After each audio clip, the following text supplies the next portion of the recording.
Now to the special story of a Cedarburg woman who, despite facing an upstream battle, never gave up. And that perseverance is paying off. To tell us more, we are joined in studio by sports director Lance Allen. Hi, Lance. Hi, Natalie. Katie Kubiak set multiple world records in swimming. Now consider her journey and the 6-year layoff from the sport before the Cedarburg native represented her country on a world stage. You'll be amazed at this week's hometown athlete. Katie Kubiak always loved to swim. So I started swimming competitively when I was 5 years old. I joined Ozaki Aquatic. Until she noticed a change. And around the time that I was 9 years old, I started noticing signs of my neuromuscular condition, which is late onset congenital myopathy. At the tender age of 14, Katie had to make a life-altering decision.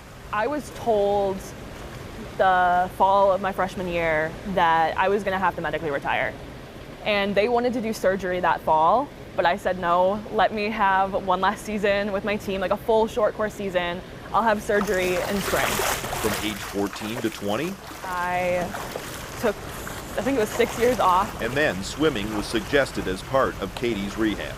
It was a lot of committing to the sport for a week and then getting really frustrated and quitting for a month and then coming back to it. Learning new strokes and turns. But everything changed in her first competitive meet in March of 2023. I was really happy with the times based on how I was swimming in practice, and I left with a big smile on my face. My brother was there coaching me on deck. He thought that the swims had all been awesome as well. My parents were super proud, and we packed up to drive back to New York City. And I got a message from the guy who was running the meet, and he said, "Hey, congrats. Not sure if you're aware, but you just broke American records in these swims today." Now this Cedarburg native goes to Singapore in late September for the World Championships. I mean, every kid dreams of wearing the stars and stripes on their flag or on their cap when they first start swimming as kids, and that was definitely my dream.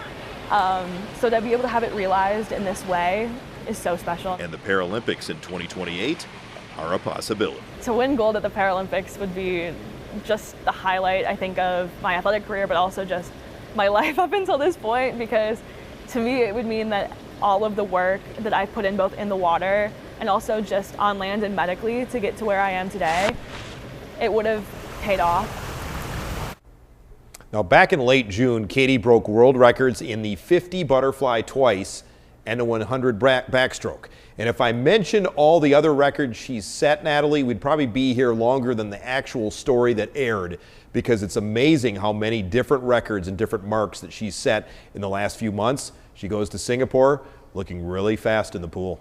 Wow, that is an amazing story, impressive accomplishments, and we wish her all the best in Singapore. Great story, Lance. Thank you. Thank you.